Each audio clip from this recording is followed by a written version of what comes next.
નમસ્કાર મિત્રો, હું એક પૈસા વિડ્રો કરવાના કામથી એટીએમમાં આવેલો હતો. તમે પાછળ મારી પાછળ એટીએમ જોઈ શકો છો. તો એટીએમમાં હું પૈસા ઉપાડવા માટે આવ્યો હતો.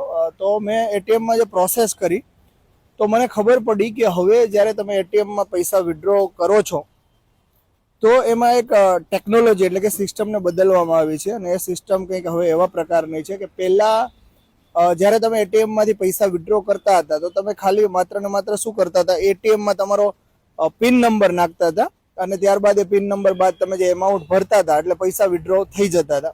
પણ મેં સ્ટેટ બેંક ઓફ ઇન્ડિયાના એટીએમમાં એક વસ્તુ નોટ કરી છે છેલ્લા 2 દિવસમાં કે એસબીઆઈના એટીએમમાં તમે જ્યારે પૈસા વિડ્રો કરવા માટે એમાં જે એમાઉન્ટ તમે ક્લિક કરો છો ત્યારે એ એમાઉન્ટ જે છે એની સાથે સાથે તમારા મોબાઈલમાં એક ઓટીપી એ લોકો ફરજિયાત માંગે છે.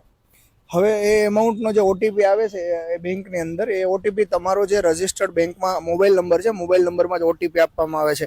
એટલે તમે જ્યારે તમારું કાર્ડ તમે કોઈ વ્યક્તિને આપી દેશો અથવા તો પિન નંબર આપી દેશો તો પણ એ વ્યક્તિ એ પૈસા નહીં ઉપાડી શકે. એટલે ક્યાંક ને ક્યાંક બેન્કિંગ સેક્ટરમાં એક ધરખમ ફેરફાર કરવામાં આવ્યો છે અને ખરેખર આ ફેરફાર પ્રશંસનીય છે.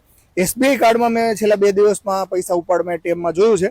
તમારી પાસે કયું કાર્ડ છે અને એની અંદર આ સુવિધા આવી છે કે કેમ એ વિશે મને હજી વધુ ખ્યાલ નથી. જો તમારે કોઈને અન્ય કોઈ કાર્ડ હોય અને કોઈ પૈસા વિડ્રોમાં જો હવે ફરજિયાત ઓટીપી આવતો હોય તો કોમેન્ટ કરીને જણાવજો, જેથી મને પણ ખ્યાલ આવશે કે બીજા કયા કયા બેન્કિંગ સેક્ટરમાં આ પ્રકારના ફેરફારો કરવામાં આવ્યા છે. તો સ્ટેટ બેંક ઓફ ઇન્ડિયામાં હાલ ફરજિયાત ઓટીપીની સિસ્ટમ થઈ ગઈ છે. ક્યાંક ને ક્યાંક સરકારે આ બાબતે એક પ્રશંસનીય કાર્ય કર્યું છે, જેથી આવનારા સમયમાં જે ફ્રોડ અને સ્કેમ જે એટીએમનું થઈ રહ્યું છે એ સ્કેમમાં ક્યાંક ફાયદો લોકોને થશે, જનતાને થશે.